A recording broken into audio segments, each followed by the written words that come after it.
இன்றைய வணக்கம் தமிழகத்தின் அடுத்த பகுதியாக வருகிறது மருத்துவம் உங்களுக்காக. இதில் மருத்துவ ஆலோசனை குறித்து இன்னைக்கு எந்த மருத்துவர் என்ன தகவல் தராருன்னு இப்ப பார்க்கலாம்.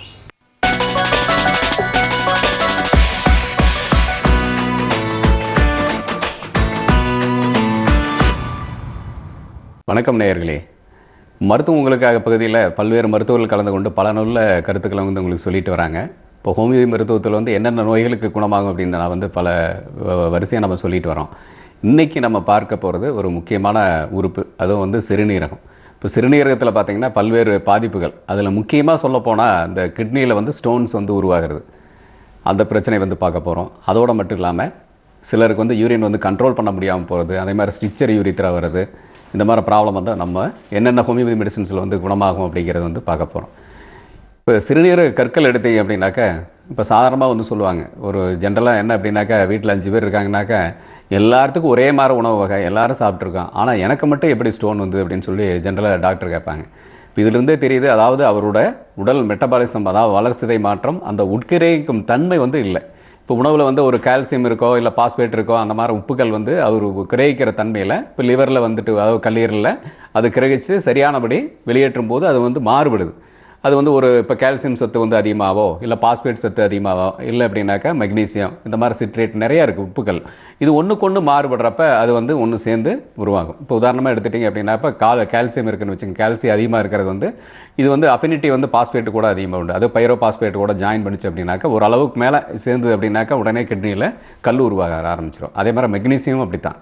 அதே மாதிரி ஆக்சிலேட் அப்படிங்கிறது பார்த்திங்கனாக்கா அந்த உணவு வகையிலையுமே ஆக்சிலேட் அதிகமாக இருக்கிறப்ப மெக்னீசியம், கால்சியம் ஆக்சிலேட்டு இதெல்லாம் வந்து அப்படியே கம்பைன் பண்ணிவிட்டு அப்படியே ஒரு கல்லாக வந்து அது கிட்னியில் வந்து உருவாகும்.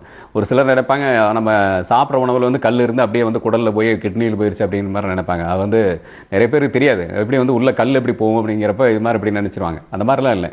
இது அதாவது கல்லை வந்து உருவாக்கும் தன்மை நம்ம உடம்பில் இருக்குது. அது வந்து அது கிட்னியில் வந்து சேர்ந்து தேங்கி வைக்கும்போது எப்படி வந்து ஒரு சுண்ணாம்பு கரைசல் வந்து கொஞ்ச நேரம் வச்சுருந்தோம் அப்படின்னாக்கா அது வண்டலாக படிஞ்சு கடைசியில் பார்த்திங்கன்னா ஒரு கல் உருவாயிருமோ, அது மாதிரி வந்து நீர் தேங்கும் போது நம்மளுக்கு வந்து கிட்னியில் கல் உருவாகுது. இப்போ அதிலிருந்தே தெரிஞ்சுக்கலாம், இப்போ வந்து கிட்னியில் ரொம்ப நேரம் நீரை வந்து தேக்கி வைக்கக்கூடாது. அப்போ அடிக்கடி வந்து யூரின் போகணும்.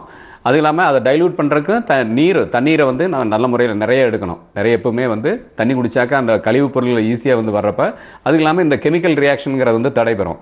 அதனால் வந்து நல்ல முறையில் இருக்கும். இப்போ இது இல்லாமல் இன்னொரு பாதிப்பு என்ன அப்படின்னாக்கா, இன்ஃபெக்ஷன் வருதுங்க.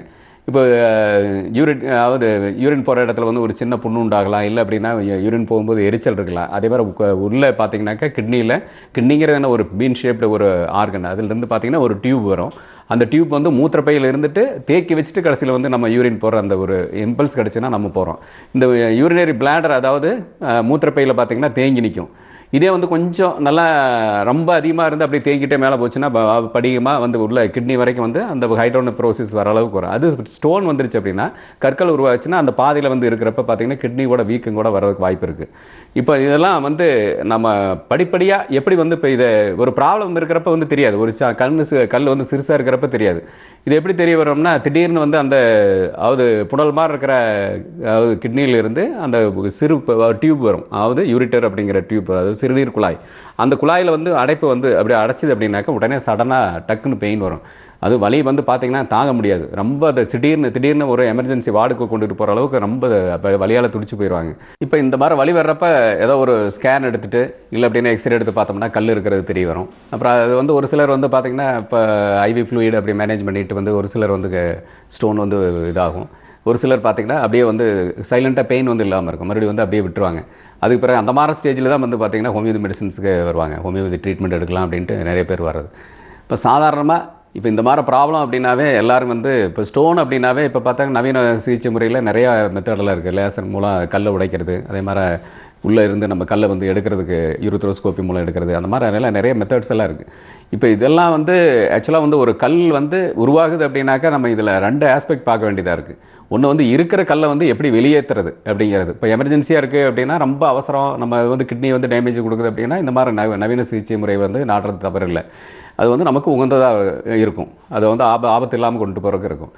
இப்போ ஒரு கல் வந்து ஓரளவு சிறுசாக இருக்குது அப்படின்னாக்கா அதை வந்து நம்ம குணப்படுத்துறதுக்கு என்ன அப்படின்னாக்கா அதுக்குள்ளே மெஷர்ஸ் எடுக்கணும். அதோட மட்டும் இல்லை, இப்போ வந்து அறுவை சிகிச்சை செஞ்சாலும் சரி, இல்லை கல்லை வந்து நம்ம வெளியே தள்ளினாலும் ஒரு சிலருக்கு பார்த்திங்கன்னா திரும்ப திரும்ப வந்துக்கிட்டே இருக்கும், கல் வந்துக்கிட்டே இருக்கும். அப்போ வந்து உருவாகும் தன்மை வந்து உடலில் இருக்குது, அதை வந்து நம்ம நீக்கணும், அதுக்குள்ள முயற்சியிலையும் வந்து எடுக்கணும். இப்போ இது ரெண்டே சைமல்டேனியஸாக நம்ம வந்து பார்த்திங்கன்னா ஹோமியோபதி மெடிசன்ஸ் வந்து நல்ல முறையில் பலன் கொடுக்கும். இதில் வந்து இப்போ உருவாகும் தன்மை அப்படின்னாக்கா அதுக்குள்ள ஸ்பெஷல் ட்ரீட்மெண்ட் என்ன அப்படின்னாக்கா அவரோட உடல் வாகம் வந்து பார்க்கணும். அவர் வந்து என்ன விதமாக இருக்கார், அவரோட தனிப்பட்ட முறையில் அவர் வந்து எந்த மெடிசன் வந்து பொருத்தமாக இருக்குது அப்படின்னு. உதாரணமாக வந்து ஒரு லைக்கோபோடியம்னா இப்போ பேஷண்ட் வந்து பார்த்தீங்கன்னாக்கா அவர் வந்து தின்னா அப்படி லீனாக இருப்பார். அதே மாதிரி ஒரு கல்கரிய கார்ப் அப்படின்னாக்கா நல்லா உடல் பருமனாக இருப்பார். ஏன்னா இதுக்கு டிஃபரன்ஷியேட் பண்ணுறதுக்கு ஒரு சின்ன உதாரணத்தை சொல்கிறேன். ஹோமியோபதி மெடிசன்ஸ் வந்து எப்படி வந்து நான் செலக்ட் பண்ணுறோம் அப்படின்னு.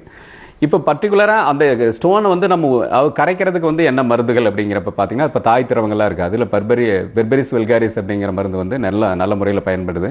அது இல்லாமல் நிறைய மதர் டிஞ்சர்ஸ் இருக்குது, பெரேரா பிரேவியா, அதே மாதிரி ஹைட்ராஞ்சி, அந்த மாதிரி மருந்துகள்லாம் வந்து நல்ல முறையில் பலன் தரும்.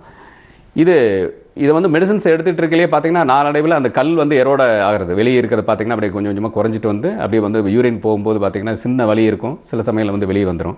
அப்புறம் அது இல்லாமல் அந்த டெண்டன்சி வந்து அப்படியே குறைஞ்சிட்டே வந்து நாளடைவில் அப்படியே பார்த்தீங்கன்னா ஸ்டோன்லேருந்து ஃப்ரீ ஆயிடுவாங்க. இந்த மாதிரி வந்து பார்த்தீங்கன்னா நிறைய ஹோமியோபதி மெடிசன்ஸில் இது வந்து ஒரு கிளினிக்கல் எவிடன்ஸாக வந்து நிறைய ஹோமியோபதி டாக்டர்கள் பார்த்தீங்கன்னா ரீனல் ஸ்டோன்ஸில் நல்ல ட்ரீட்மெண்ட் வந்து கொடுத்துட்ருப்பாங்க. இப்போ இதெல்லாம் எடுத்துகிட்டு இருக்கையில் இப்போ டயட் அப்படிங்கிறது ஒரு முக்கியமான ஃபேக்டராக இருக்குது. இப்போ டயட் அப்படின்னா இப்போ வந்து கால்சியம் அதிகமாச்சு அப்படின்னாக்கா நம்ம வந்து அதை குறைக்க வேண்டியது நிச்சயம், அதை வந்து கண்டிப்பாக செய்யணும். இப்போ அதில் பர்டிகுலராக என்ன எடுத்துட்டிங்கனாக்கா இப்போ பால், முட்டை, மீன், மாமிச வகையில் எல்லாமே வந்து நம்ம கொஞ்சம் அவாய்ட் பண்ணுறது நல்லது. அதோடு மட்டும் இல்லாமல் இப்போ வந்து இப்போ ஆக்சாலிக்கு அதாவது அந்த இப்போ தக்காளியுமே கீரை வந்து வேண்டான்னு சொல்லி முக்கியமாக வேண்டான்னு சொல்லுவோம். ஏன்னா அது ஆக்சலேட் வந்து நல்லா கம்பைன் ஆகும். அதனால் வந்து முக்கியமாக வந்து இது ரெண்டையும் வந்து சேர்த்த வேண்டாம் அப்படின்னு சொல்லுவோம். இப்போ அது இல்லாமல் இப்போ சில புரதச்சத்துக்கள் வகையில் யூரேட் இதில் வந்து ஒரு சிலருக்கு வந்து வர்றது இருக்கும். அதில் வந்து பர்டிகுலராக அந்த நோயாளிக்கு அந்த தன்மை இருக்குது அப்படின்னாக்கா அதில் உள்ளது வெத்தலை போட வேண்டாம். அதே மாதிரி அந்த பட்டாணி அது மாதிரி இருக்கிற உணவு வகையெல்லாம் வந்து கொஞ்சம் நம்ம தவிர்க்கிறது நல்லது. அதோட இப்போ வந்து இப்போ கிட்னியில் ஸ்டோன் இருக்குது அப்படின்னா ஜென்ரலாகவே எல்லோரும் நினைக்கிறோம் இப்போ வந்து இது எப்படி நம்ம தண்ணி அதிகமாக குடிச்சு அப்படின்னா கீழே போயிடும், யூரினில் போயிடும் அப்படின்னு நினைக்கிறது ஒன்று. அதனால் வந்து அதுக்கு தகுந்த மாதிரி மருந்துகள் இப்போ வாழைத்தண்டு சாரெலாம் சாப்பிட்டோம் அப்படின்னாக்கா யூரின் வந்து அதிகமாக போகும். அதே மாதிரி கொள்ளு ரசம் எடுத்தாலும் யூரின் அதிகமாக போகும். இப்போ இந்த மாதிரி வந்து நம்ம கழிவுப் பொருளை வெளியேற்றுறதுக்குள்ளே நேச்சுரலாக கிடைக்கக்கூடிய உணவு பதார்த்தங்களை வந்து உணவில் சேர்க்கிறது நல்லது.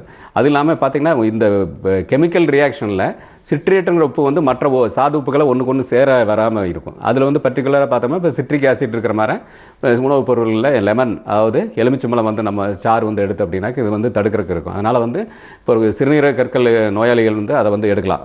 எலுமிச்சம்பழம் சிட்ரிக் ஆசிட் இருக்கிறது ஓரளவுக்கு வந்து உணவில் வந்து சேர்த்திட்டு அப்படின்னா கம்பைன் ஆகாது. அப்போ வந்து ஸ்டோன் வந்து உருவாகிறது தடுக்கும். இதெல்லாம் வந்து அந்த டைமுக்கு அதாவது நிவர்த்தி பண்ணுறதுக்காக அந்த டயட்ரி மெஷர்ஸ். ஆனால் ஒன்ஸ் வந்து நம்ம குணப்படுத்திட்டோம் அப்படின்னாக்கா நோய் உடம்புலேருந்து நீக்கிட்டு அப்படின்னாக்கா இந்த டயட்ரி மெஷர்ஸ் வந்து ஃபாலோ பண்ண வேண்டியதில்லை.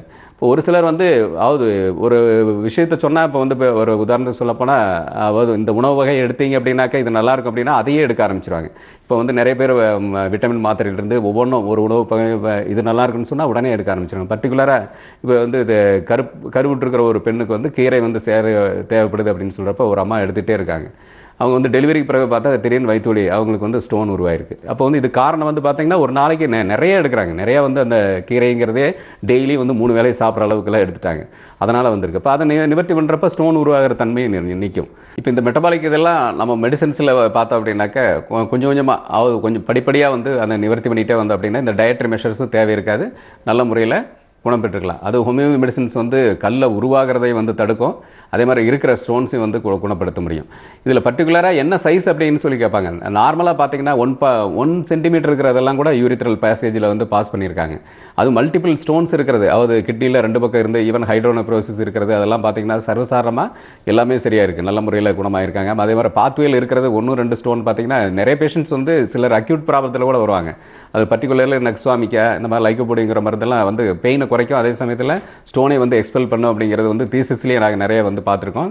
தியரட்டிக்கலாகவும் புக்ஸ்லையும் சொல்லியிருக்காங்க. அதே மாதிரி ப்ராக்டிக்கலாக நிறைய பேஷண்ட்ஸ் வந்து மற்ற மருத்துவர்களும் வந்து சொல்லியிருக்காங்க. நல்ல பெயின் மேனேஜ்மெண்ட்டோட பண்ணுற அளவு கூட ஹோமியோபதி மருத்துவத்தில் நல்ல தனித்தன்மை உண்டு.